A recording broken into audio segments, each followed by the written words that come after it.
बच्चों, हम कक्षा 9th की हिंदी पढ़ रहे हैं और 9th की हिंदी के अंतर्गत हमारी पाठ्य पुस्तक का नाम है क्षितिज।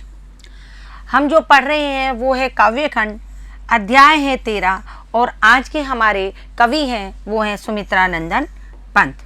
आज हम सुमित्रानंदन पंत जी का पहले परिचय पढ़ेंगे, जीवन परिचय, फिर जो कविता उन्होंने लिखी है उस कविता में क्या लिखा है उसके बारे में हम पढ़ेंगे पाठ परिचय, और जो कविता का नाम है ग्रामश्री उसके बारे में जानेंगे। तो बच्चों, सर्वप्रथम हम सुमित्रानंद जी के बारे में जान लेते हैं। देखो बच्चों, मैंने आपको प्रारंभ में ही बतलाया था कि हमारे यहाँ जितना भी काव्य खंड का या गद्य भाग का जो भी रचना काल रहा है वो 4 कालों में विभाजित हुआ है। प्रथम काल था हमारा आदिकाल। क्या नाम था प्रथम हमारा? आदिकाल। दूसरा हमारा था भक्ति काल।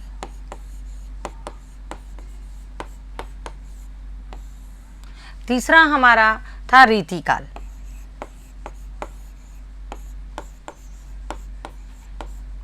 और चौथा काल जो अभी चला आ रहा है उसका नाम है आधुनिक काल। देखो बच्चों, ये जो आधुनिक काल है इसके कई भाग हो गए थे। इसमें कई भाग थे। उसमें था एक तो छायावाद, प्रगतिवाद एवं प्रयोगवाद। देखो, ये जो आधुनिक काल है इसमें 3 काल चले, छायावाद, प्रगतिवाद और प्रयोगवाद। प्रयोगवाद आज भी चला आ रहा है। तो हमारे जो ये कवि हैं सुमित्रानंदन जी, ये छायावाद के कवि हैं। कौन से वाद के कवि हैं? ये छायावाद के कवि है। आज हम इनका जीवन परिचय जानेंगे। देखो, सुमित्रानंदन पंत जी का जन्म उत्तरांचल के अल्मोड़ा जिले के कोशानी गांव में हुआ था। देखो, आपने उत्तरांचल का नाम सुना है जिसको आजकल हम उत्तराखंड भी कहते हैं। उत्तराखंड में क्या एक अल्मोड़ा जिला है। अल्मोड़ा प्रकृति से भरपूर जिला है और उसमें जो ये कोशानी गांव है ये तो बिल्कुल ही प्रकृति के एकदम करीब है, यानी सारी प्रकृति इसके अंदर आकर के समा गई है। तो इनका जन्म उत्तरांचल के अल्मोड़ा जिले के कोशानी गांव में सन 1900 में हुआ था। सुमित्रानंदन जी की शिक्षा दीक्षा बनारस और इलाहाबाद में हुई थी। बनारस और इलाहाबाद दोनों ही आजकल उत्तर प्रदेश में हैं। आज़ादी के आंदोलन के दौरान, यानी जब आज़ादी का आंदोलन चल रहा था उस वक्त महात्मा गांधी के आह्वान पर, यानी महात्मा गांधी जी के कहने पर इन्होंने कॉलेज छोड़ दिया। ये कॉलेज में पढ़ रहे थे और महात्मा गांधी ने जब इन्हें स्वतंत्रता आंदोलन के लिए आमंत्रित किया तो इन्होंने अपनी पढ़ाई लिखाई छोड़ दी।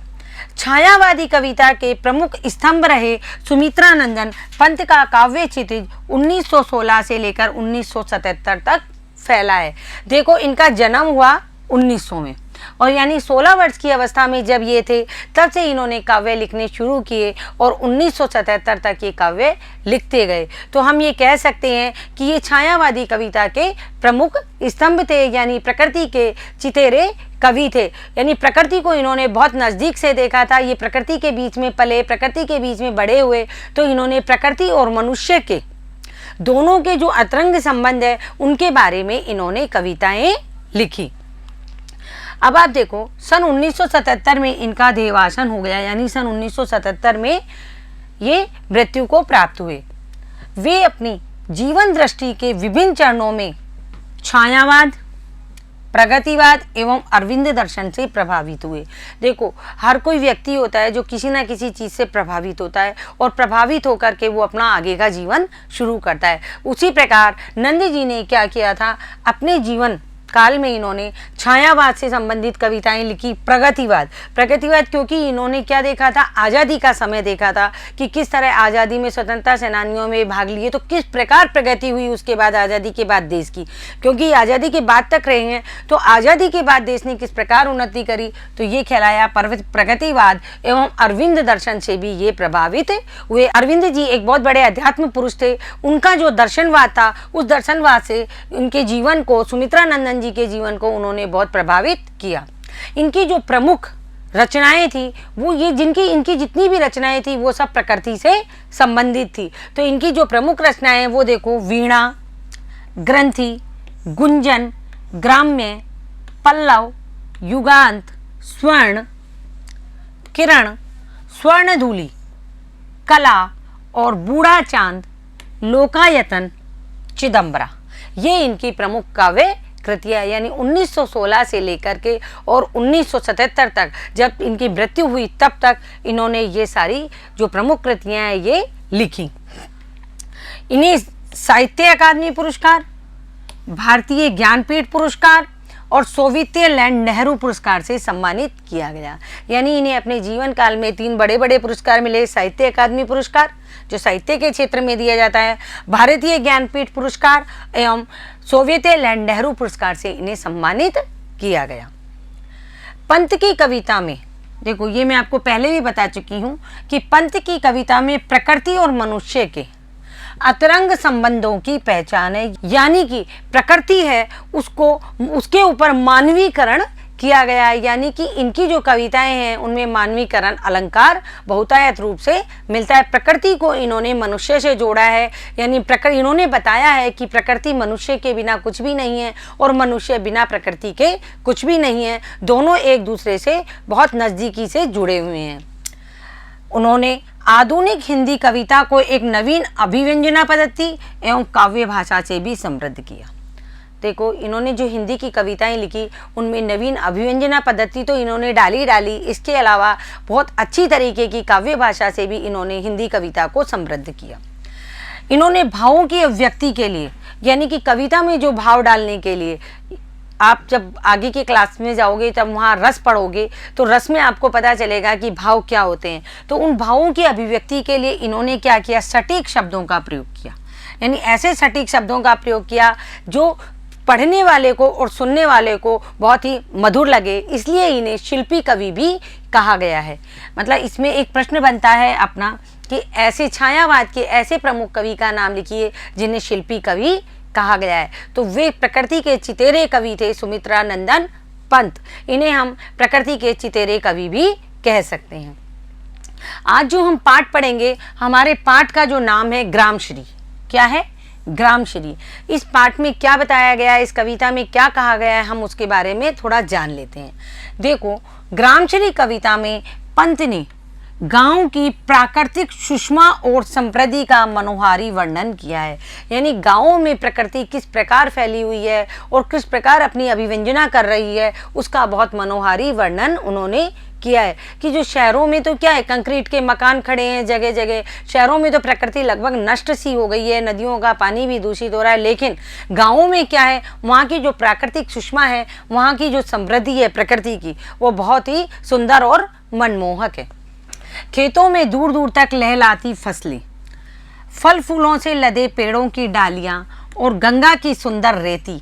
मतलब गंगा के तट पर आपने देखा, एक डेल्टा नाम सुना होगा आपने गंगा का। गंगा जब 2 साइड से निकल कर जाती है और बीच में मिट्टी का जो स्थान छोड़ जाती है, ये देखो मान लो कोई नदी आ रही है और वो नदी अपनी 2 धाराओं में बढ़ जाती है इधर उधर, तो ये बीच का जो स्थान होता है ये डेल्टा कहलाता है। तो ये जो गंगा की रेती है वो कवि को रोमांचित करती है। यानी यहाँ से नदी बह करके एक धारा नदी की इधर जा रही है, एक धारा नदी की इधर जा रही है, और यहाँ खड़े होकर के जब हम नदी की तरफ देखते हैं, उसकी दोनों धाराओं की तरफ, तो ये धाराएं कवि को बहुत रोमांचित करती हैं। गंगा की जो सुंदर रेती कवि को रोमांचित करती है, उसी रोमांच की अभिव्यक्ति है ये कविता ग्रामश्री। हमारी आज की कविता है ग्रामश्री। इस कविता के अंतर्गत हम गाँव की प्राकृतिक सुषमा, उसकी समृद्धि, उसके बारे में जानेंगे। देखो, फैली खेतों में दूर तलक मखमल की कोमल हरियाली, लिपटी जिसमें रवि की किरणें, चांदी की सी उजली जाली। पहले हम इसके शब्दार्थ देखते हैं। तलक का अर्थ है तक, रवि सूर्य, उजली का अर्थ है यहाँ चमकदार।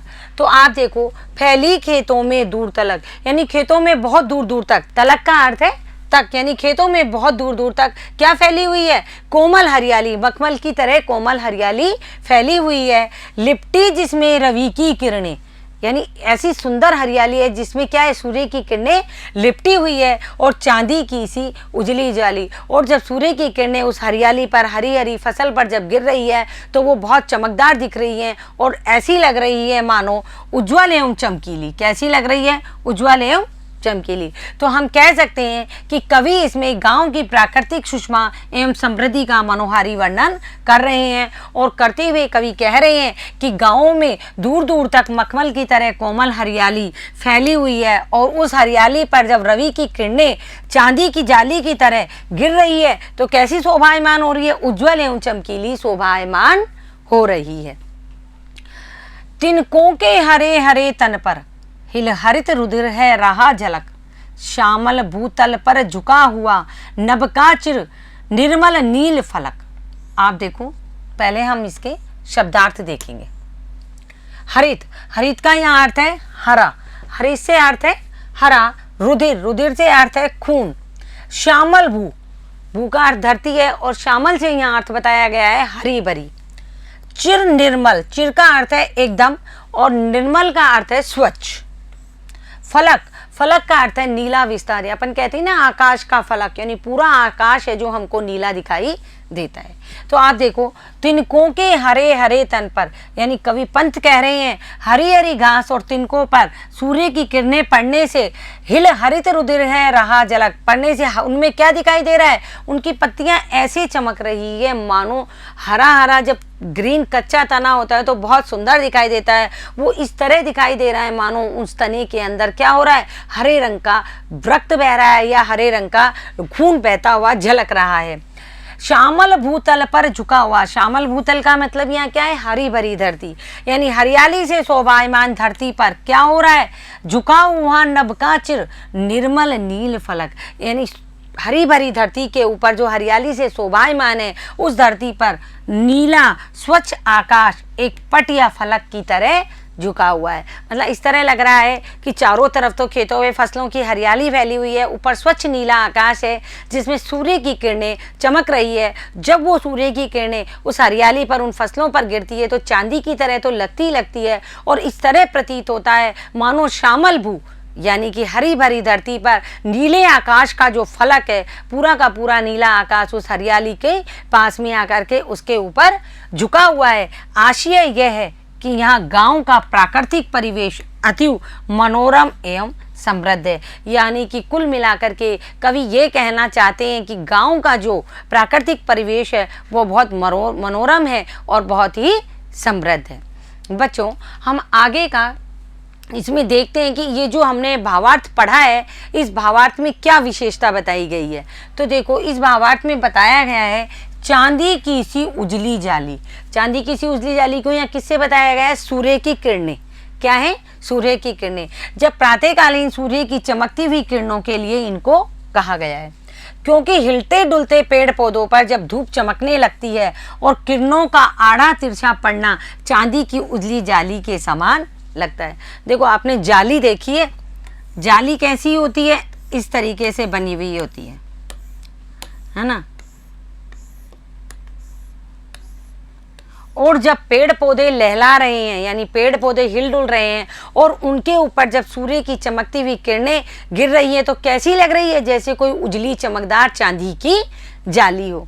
तो बच्चों, हम ये ग्रामश्री कविता पढ़ रहे हैं, इसका हम जो अगला पार्ट है वो अगले वीडियो में देखेंगे। तब तक आप सुमित्रा नंदन पंत जी का जीवन परिचय पढ़िए और उसे लिखने का अभ्यास कीजिए, साथ ही पाठ का सारांश समझने का प्रयत्न कीजिए एवं जो भावार्थ आज पढ़ाया गया है उसे समझिए। धन्यवाद बच्चों।